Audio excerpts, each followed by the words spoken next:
You hit it. I mean, we got a group it's a unique group with the veterans. You got a really good young class coming in. You even see the couple guys that are here early and what they're doing. And there's some good players in the middle there. You know, you see Brunner, you see Benshaw, you see. So for me, you know, you go into a season, I think if you got a pair and a spare everywhere, you're good. So, you know, give me a third tackle that can kind of play both. Give me a third guard with some developmental guys coming up, because odds are you're going to have some bumps and bruises. Odds are you're going to have one guy get injured that you might not get back. You know, there's some bad luck runs you've been a part of in 22 years of coaching. But if you got a pair and a spare and you're working those guys in, where I'm a little different is you're going to see that second guy play a drive or two in each game. I hope to, in a rhythmic situation, on schedule. Any sudden changes, it should be our original guys going. But what that does, not only does it get the next guy ready, those starters, if you take off 8 to 10 snaps a game, that's a game and a half. You're preparing for the Big Ten championship. You got a game and a half of legs left that whoever you're playing probably doesn't. And so, but they got to be good enough. I mean, they got to earn the trust of the guys next to them. So that's been the biggest thing in spring ball is those guys building trust within the group and just developing that next wave of guys. With that in mind, can you quantify the value Huber at least has given you so far this spring? Because you put it pretty much everywhere. I'm going to tell you, I think Huber might, and I've had some versatile guys in my career. He legitimately could play all five if we had to. He'll go from center to right tackle. So yeah, he's a huge cog in that whole thing. Probably the most flexible guy we have. Really sharp, but it doesn't affect him to slide around. Being the fourth position coach here in as many years, how did you kind of introduce yourself to these guys, and how have they kind of handled just going through a new guy one more time? Well, I think the first thing, and I said this, maybe right out of the gate, is, my parents were divorced, and I had 4 really parents, step parents or whatever, and it was, now I'm older, it was a benefit. You just saw more. So these older guys, there's things that Rudy did well, there's things that Bo did well, there's things that Jack did well, and the guys that kind of have a really good toolbox, the older guys do, it's hey, I'm me as a person. If they do something really well, I'm not changing it unless we have issues. Now, there's stuff we'll do that's our system and how we do it and how we play, but that older group, I think it's a positive, I guess. I kind of turned into a positive. The relationship piece isn't fun, but that part, hopefully you just hit the ground running. I got no control over the past on that one. It's just building on their strengths, and then these young guys building their toolbox. AJ, you spoke a little bit about versatility. How has Colin Coverly kind of come in and demonstrated that as well, moving around on the line so far? We talked Huber a minute ago. Coverly is because we were worried about having a third guy for snaps. Hey, let's start him snapping. Had never done that much. Even playing guard was new for him. So he's learning a new offense, a new speed of the game, and he's got an ability just to keep going. Like nothing throws him off. He's very resilient, and so he takes it, good or bad. Hey, he just next play. He's got great endurance. He's in great shape. Brady's got him ready to go, but he came in a good shape as for a young guy. We moved him to tackle the last 3 or 4 practices.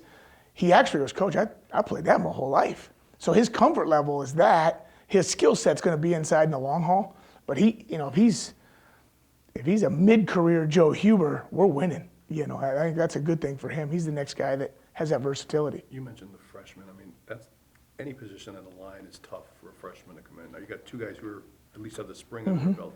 Do you have any idea what to expect of the 3 guys who won't be here till this summer? Well, I recruited Ryan a little bit, so I got some history with him. I've gotten to know Derek really well, and I've gotten to know Emerson really well. Like their personalities will tell you a little bit how they're wired, but until you get hands-on and get to work with them, it's hard to slate any of that in. And I don't put any of that pressure on Cub or Haywood either to be, hey, you got to start here as a freshman because you were this, or that's where you were coming in. And the game and then the offense, and that comes, and as it comes and they build trust, there'll be some situations. If we can find a place, I like to seize them a little bit. 1, it gets them to prepare every week like they're playing, and 2, they realize the game's actually a little slower than how we practice. And I think that builds confidence. Based on what you've seen so far this spring and maybe what you studied on tape from them last year, why do you think they're better positioned to succeed in year 2 as an offensive line? Well, there's little things right now that maybe Phil and I didn't hit, or we didn't talk about the nuances in the O-line room, and you got a Riley or a Jack, it's like, no, coach, this is how Oh, okay, cool. You see their retention of how the offense is tied together, whether that's third down protection stuff. Renfro's really sharp with that. He's like, hey, this is the one thing I don't call. They handled it. So some of the logistical pieces that I'm working through as the 2 months and 3 months into the offense, so you can see it. And like anybody, you do something, you're a heck of a lot better in year 2 than you're in year 1. And that's where I think retention of coordinators is so important. So going back to the true freshman talk, and obviously with Colin and Kevin, Yeah. getting those early reps, just how do you try to, obviously Luke talked about a baptism by fire Sure. situation, but how do you also try to keep their confidence up when they're going up against outside linebackers and others Oh, yeah. that will likely be contributors come the fall? I think you got to show them that. Like, hey, you just got beaten one-on-ones. Great. You can feel bad about it because if you're worried about the win or the loss, well, we do a lot. It's called practice. Like, I want them to try the stuff they're struggling at. If you get beat trying it, we've worked a lot on the older guys, like Jack's set and Riley's sets. We've tweaked a couple things. Well, now that defensive guy doesn't know what he's getting every chance. The young guys, it's that, like you said, baptizing by fire, drinking out of a fire hose, whatever you want to call it. But I think we did a good job in January, February saying, hey, this is what it's going to be like. So when it's hit and it's been like, oh my, how do I handle all this? And I'm a student, they've been able to cope with it a little bit. They've known what was coming. I don't think they knew exactly what was coming, but they've been able to work through it and process it. And I think as a coach, that's your job to, you can't be quick on the trigger. That guy's just trying to figure out right and left, let alone how to block all the time. Renfro's got a lot of experience, not so much the last couple of years because of the injuries. Just what have you seen from him this spring? He's like the glue out there, really. He's a vocal guy. He's an optimistic guy. He brings a little bit of verbal energy, and it kind of spreads throughout. Huber's not going to say a whole lot. Riley's not going to say a whole lot. The two on the left, they're going to bring a little gas to the fire and have a little energy when they play. He's the guy that ties the whole thing together, and I think that's kind of going to be his role in that room. An O-line's like a bunch of superheroes. They all got to have different roles. His is going to be gluing it together because he's a good player. He's got a lot of experience. But his just verbal confidence out there lets everybody else play calmer. What have you identified as strengths of your two tackles, Jack and Riley, and what are the areas right now as you implement your scheme challenging them? If I had to put strengths on him, Jack for his size is unbelievably he can play really low, he plays really strong. And he has his athleticism shows up if he gets in a bad position to be able to recover. Most guys, as long as him and Riley aren't the most brute strength guys, Jack's really strong for a long guy. And that's he played guard early in his career. That smaller area he's really good at out on the island, and now he's learning to play even more confident on an edge, patience.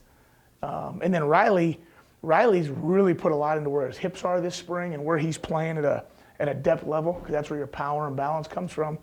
And he uses his length very well, because he'll tell you, I'm not a 500-pound bench guy, but he knows how to use his levers and pressure to pressure and work his hips, and that's probably where I've been most impressed with him. Speaking of the tackles, there have been some battles with these edge rushers, obviously, especially the transfers. So what have you seen from that competition, and what do you like from what you've seen from Jack and Riley? Well, both sides. First off, those edge guys are dang good, and they've talked to me more about, Coach, this is the best thing I can do every day. And so we're going into 12, 13, 14, which is kind of like the end of the season, week 12 rivalry, week 13 Big Ten championship, week 14 you're in the first round of the playoffs. People know what you do. People know you're set. They have a beat on you, just like we do out here. They're all having to complement and adjust. And I think your best linemen, O&D, are your problem solvers. First quarter to fourth quarter, things are going to change. And if you're just a finite guy and rote memory, they're going to be eating you up by the third and fourth quarter. So they're playing the chess match with each other every day, and pressure to speed, to up and under, to, and I think it forces us to mess with our sets and challenge them and try and manipulate rushes. That's what's been fun. It's really high-level edge play on both sides. And I think you got two of the best edge rushers that'll be a tandem, and three of them over there that do a great job. And I think you have the two best tackles in the country playing next to each other. Last season, as we talked to some of the old linemen, penalties were an issue. Some of them were pre-snap, some of them post-snap. Yeah. Just from a pre-snap perspective, what are the issues that lead to that? Is it just fatigue? Is it just not being in tune with the play call, or what? Yeah, and that's a great question. There's a lot into that. We've done some stuff with cadence this spring that I love. I think helps, and I think when you make cadence a weapon as an offensive lineman or offensive line coach, instead of the old, hey, we're going to go on a different snap count. Nobody jump. Well, somebody's jumping, right? So I think that's a piece. I think poise. I think we have some good indicators. Phil's done some stuff just verbally, like, hey, if we're going to motion, our guys know when, hey, there should be, if you motion and the defense is going to check, a lot of times that motion's right before the snap. So, hey, sit in there, expect bump, expect communication. He's cleaned up some stuff there to help the O-line because, you're looking this way and you're waiting for an indicator in a crowd of 100,000, whether it's verbal, whether it's clap, whether it's silent, whatever it might be, you can't see anything and you're waiting for it. So I think that's really helped those guys a lot. This spring, I think we had one yesterday, and it was off of a motion deal, but I can't remember the last time there was a handful of jumps. Earlier in the I think you just make it a weapon is the biggest thing. Earlier in the offseason, Phil, he talked about how, even with the offensive line coaches, power is power, zone is zone. When you're going through teaching your own scheme, are you also kind of reinforcing that it's a very similar concept to what they do? You do. I think you want to do that so kids have confidence within the scheme. Players have confidence. Hey, this is the same plays I've been running. Whether we change from a running double team or a high knee double team, I think that's where, again, if guys have done something really well, in O-line play, there's a lot of ways to skin the cat. Hey, do I want to punch first? Do I want to be heavy-handed? Do I want to jump it? Do I want to set it? And if we've done anything, we tried to clean up. We watched all the cut-ups. Hey, where were the deficiencies fundamentally? Was there any hot spots that had multiple? Well, then let's clean that up and really detail it. I think we've done that in 2 or 3 areas, but a high majority of it, these guys did at a high rate of speed. And like I said, it's no different than anyone I've ever gone into. It's take what they do really well, accentuate it, clean up some of the stuff where we've had some struggles and so forth and go from there. When you say pair to spare as you evaluate, Yeah, down five, yeah. Who are those guys right now? Benchwall certainly has gotten some looks, but how do you view that in potentially transfer coming in? I always say this, if you're going to play a game tomorrow, because that's all I'm at right now. I've seen practice up to yesterday. If we're playing a game tomorrow, it's the 5 you see out there with ones. It's, Kadanko's ready to go at center. It is Benchall at guard. And it would be either one of those veteran guards, because I think Huber and even Brunner, they could kick out in a game right now while you're still seasoning, Haywood. But he's your third. He's gonna be one of the special ones that's played here. Now I'm telling you, I think it's important not to just baptize them either, because you get a little gun shy. Like put them in to get some success going, and then when that confidence builds, he's gonna be a good one. Those old guys will talk about that when you ask them. Coach, you talked about playing with fire earlier, and I happen to notice you coach with fire out there. I see you getting after guys and really animated. So how have you seen that throughout the years? How do you see your players respond to a coaching style that you brought to the table? I think the pros of that, they know what they're getting every day. Sometimes as a coach, you can't become the energy guy because you're not out there on Saturdays. I probably coach how I play. I think guys are all that way. I was not a very talented guy, but I was a glue guy. And that's what I try and be as a coach is we're going to coach the first guy to the 20th guy, and they're all going to get that. And I think they appreciate that. Even the older guys are like, hey, he's coaching these freshmen. I don't care if he's a walk-on. I don't care. Everybody's getting coached. And you get some young guys that at times aren't used to that and are like, why is he on me? And then those old guys are like, hey, you're getting coached. Like, maybe that hadn't happened before. And so I think that there's some chemistry in that. But you got to make sure you're not the energy source. You got to feed it to them. And that's where I said Renfro is a glue guy, runs with that. Certain guys, you got to make sure they don't get too hot or they'll get a little out of control. But I think it's you only get a couple hours a day, and you only get so many times in life to go suit up, and you don't want to miss any of those opportunities. Brunner is the one guy in the top 5 based on spring that does not have much college experience. What has he shown you so far this spring? He's played like a vet. Like if I wouldn't have known the history, the way he plays next to Jack and those guys, he's playing really fast. And he has ups and down days, and fundamentally, but from assignment, he's sharp. He's one of those guys that I said, if anything, hey, he probably warranted some reps in the past. Like at least to season himself and his confidence. He's still gonna be nervous first time he jogs out Camp Randall as a starter. Nobody ever forgets that. But you get through a couple snaps and you get hitting a little bit and now you settle in, you could have taken care of that with guys early in their career if they're getting some of that play. So you talk about seasoning Haywood, just how has he grown, you know, from those, you know, first practices to where he is now? I think him and Cub both, because they're so young, their growth on a practice, because you get that breather in between every day, so they can kind of like catch their air, okay? They can let it interpret their issues, and you're going to see half of them fix that. So theirs has been so big every day. If we can get, once the others show up and Cub settles into a spot, Cubberly, I think that'll only help him take off faster. Haywood, we've kind of left at that spot because as a tackle, I need him kind of getting ready if he has to be ready. So let's get him into some rules and assignments and really lock into a position right now because as a young guy, you don't want to move him around. You want to set him up for success. How much did this style of offense, was that something that attracted you to the job, or did you wonder how it would work? Yeah, I'll tell you this. I think the biggest thing that attracted me to the job was a head coach with a defensive mentality that it's ready, we're going to go hit every day. You don't get that a lot in college football anymore, especially on the offensive side.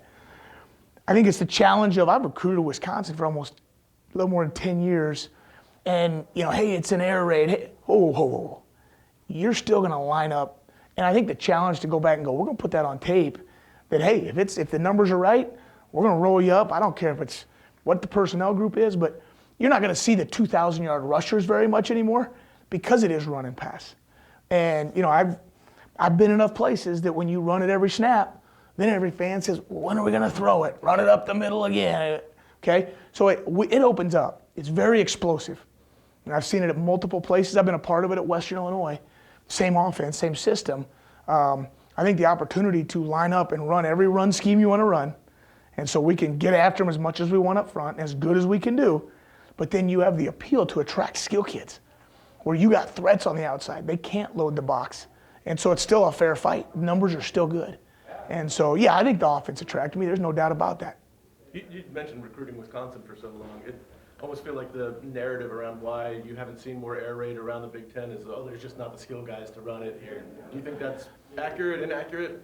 I can see the assumption. I can see that there's, you go south, and what I've learned anything from my SEC time recruiting Texas, it is 7-on-7 like we play AAU basketball up here. And so it's nonstop. Just the opportunities are there a little more. I think that the skill kids are here. You just don't see as many. You have to find them on a basketball court. You know, you have to find them on some other field because it's not just in football like you might see other parts of the country. So you got to be, as a coach, you got to have some of that mentality. And if you don't see 100 times, it's a little different than going, hey, I saw 40. Well, who timed the 40? In the 100, I don't care where it's at, it's on AccuTrack. So it's when you see track in the South or you see them play 7-on-7, I think that's where it helps in the skill world a little bit. I'm talking out of my realm, but that's my assumption there. We all do. Yeah, right? Also, when it comes just to recruiting too, now that you've been here for a few months, just Yeah. how have you seen has anything changed on your end in terms of recruiting offensive linemen, just your strategies or whatnot? As far as the type of kid, no. I don't know if that's changed in a while. But the thing that's changed, and I know that the whole transfer thing gets thrown around a little bit, is if we lose guys, we can't just go freshmen all the time. And, you know, when you get here, I don't know all the reasons, but there's some middle-class holes. And so you just can't expect a high school kid to fill that all the time. But just know this won't be, at least up front, this is going to be, I mean, we took 5 last year. And we're aggressive right now about the high school kids and the developmental kids we're going after. It's going to be built with the high school kids because you've got to develop in season a little bit. And when it's in your offense, you talked about year 1 to year 2. Well, in year 2 and year 3 and year 4, you know all the answers. You're just spitting them out before they happen. And that's why it's so much more appealing than having to go get a transfer.